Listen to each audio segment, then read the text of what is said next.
Hey guys, welcome back to another Shop Don't Stop episode. Today we're going to be working on the 2016 BMW 3 Series that we have. This is a 340, so it has the B58 engine, and we're going to be doing an oil change using the Liqui-Moly oil change kit from FCP. I'll show you what comes in that in a second here, but let's get started. Alright, so this is what comes in the oil change kit. You get 7 liters of oil. This takes about 6.5 for the oil change. Then you get a new oil filter and a new O-ring and crush washer. So everything you need comes in the kit, which is nice. It was about $85 on the FCP Euro page, so we'll link that down below. So for this job, you only need really 3 tools. You'll need this oil filter cap socket, 32 millimeters. We'll link that down below. And then you will need a 17 millimeter socket and 1/2 inch ratchet or 3/8, whatever you have to get the drain plug bolt out.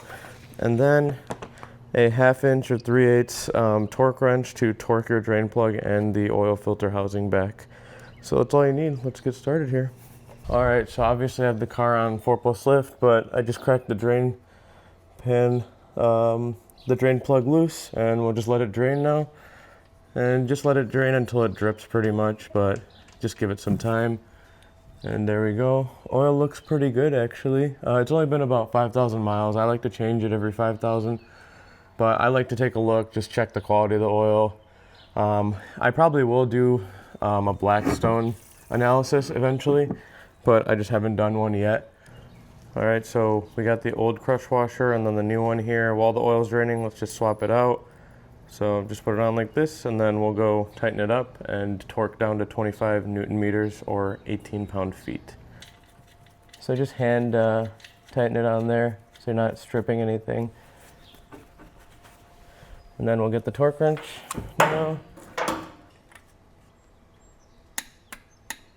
All right, so now once we're in the engine bay, we'll get this cover off. It just pulls up and then put it to the side. Next, we're gonna access our oil filter.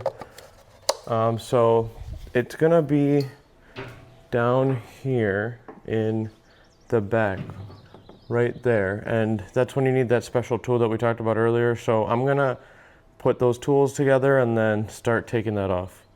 All right, so this is the contraption I put together. I did have an extension on there and then a swivel socket. You don't need the swivel socket, but I found it makes it easier. So if you do have it, it'd be a lot more helpful, and we'll link one down below. But I'm gonna put it on there and start getting this off. It's kind of hard to get a good angle of this, so I'll show you guys once I get it out, but pretty much that's how it's gonna go, and then I'm gonna just try to ratchet it off. All right, so I got it loose. I'm getting a rag over here, so when I pull it out, I try to limit how much oil is spilled.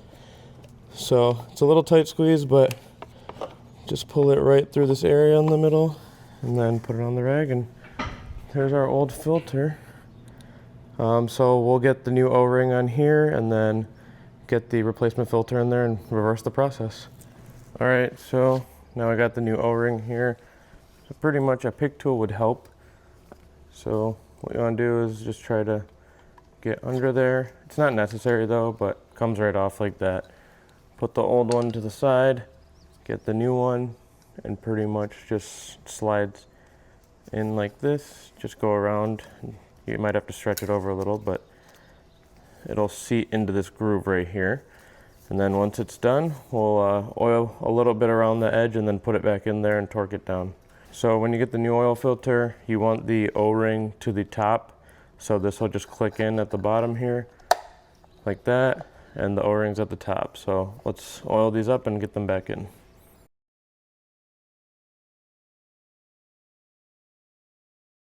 All right, so I'm just gonna reverse the process, got everything ready. Just drop this in there, and then I'll hand tighten it just so it threads properly before using the ratchet. All right, and then just reverse the process, and then once it gets a little bit tighter, we can use the torque wrench. This is just a better visual of what's going on, but pretty much this is the location of it, and this is how it should be turning. All right, next we're gonna move on to filling up the oil as our last step here. So, gonna start with the big jug of the 5 liters. They have a pretty nice spout on here, which makes it a little easier to pour. So we'll go through this and then move on to the small ones.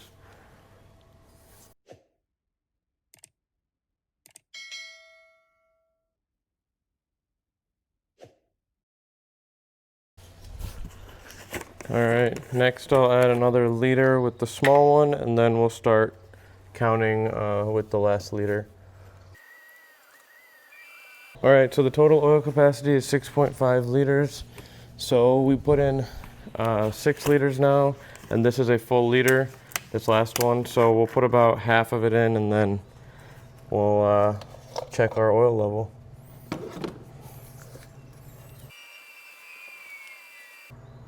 Alright, that's about 6.5, so let's start the engine and check our oil level and see where we're at.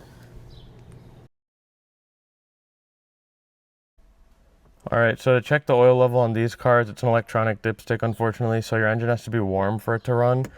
But just start your engine up. We know that we put 6.5 in, so it's okay to, start it up. We know we have enough oil at least.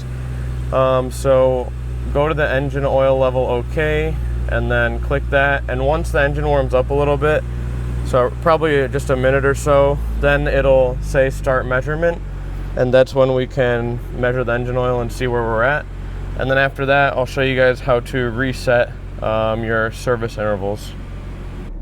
Alright, so my engine's warmed up now, so the start measurement lit up. So we'll start that measurement and see what it's showing, and then reset the service interval light. Alright, our oil level is right at the max line, so we can start our reset for our service interval and get wrapped up. Okay, so to reset the service interval, you want to have your foot off the brake, just ignition on, and then go to the button on the left here once that loads up, and then push and hold it down, and you will open up a new menu here. So you see we're trying to do the engine oil reset, so all you got to do is push and hold to accept it, and then push and hold again now that it says reset, and reset in progress. There's also the brake pad, vehicle check, etc. If you just keep clicking the reset button, it goes through that. But there you go, engine oil reset successful, and now we could do everything else that we need to do to wrap up. Alright guys, that wraps it up for this video. All the parts will be listed below in the description, whatever we used and suggested tools wise. If you like this type of content, please like, subscribe, and leave a comment below. Any questions, leave them down there too. And remember, shop don't stop.